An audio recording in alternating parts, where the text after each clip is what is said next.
Yes, eto na, eto na. Yung pangarap mo parang isinasabuhay din nila. They are so happy for you. We are so happy for you. Grabe! Yung bata dun sa taas, yung cheer niya sa'yo, grabe. Tama na kanil, umiyak na siya. Hindi na Salamat. kaya. Kaya mo pa ba ang mga Teka lang. pagpili? Hindi. Ang sarap. Si Bagets talagang binibigyan niya ng mahirap na laban yung mga mas matatanda sa kanya. Parang hindi niyo makukuha, Wag. hindi niyo makukuha Huwag niyo yung isipin. tropeyo at premyo ng ganun-ganun lang. Totoo. Di ba? Pahihirapan ko kayo. Laban si Bagets, no? 12 years old. 12 years old. Sabi ko, hindi na, wag mo ka ma-offend kung i-compare kita, pero ganito yung mga TNT boys nung peak nila, nung kabataan nila. Yes! Ganyan kahusay yung Laban. TNT boys.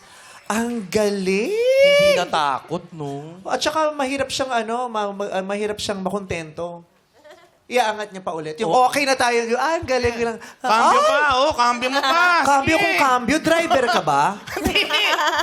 Ang galing mo. Grabe, Congratulations. Thank you so much.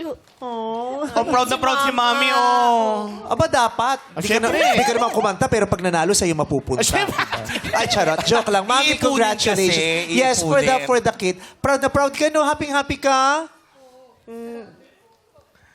Anong pinakamahalagang tip binigay mo sa kanya bago siya kumanta? Relax lang po siya.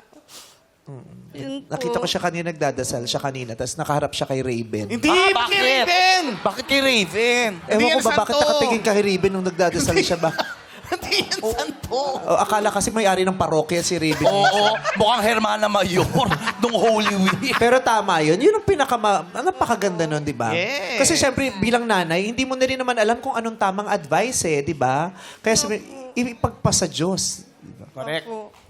Congratulations. Thank you. You should be very proud of your son. Thank you. Oo, tayo nga, di naman natin siya kamag-anak. Oo. Proud na proud tayo. Lalo pa yung nanay. 9 months niyang dala yan. Totoo yan. Ilang hours niyang iniriyan. No? Oo. And look at you now. Puro naman to sang ayon naman. Fully paid. Fully paid yung pinanganak si ano. Fully paid? Public, di sila nagbayad. Talaga ba? Oo. Pero yung yung gamot baka siguro. Kahanga-hanga ka, Sean Hendricks.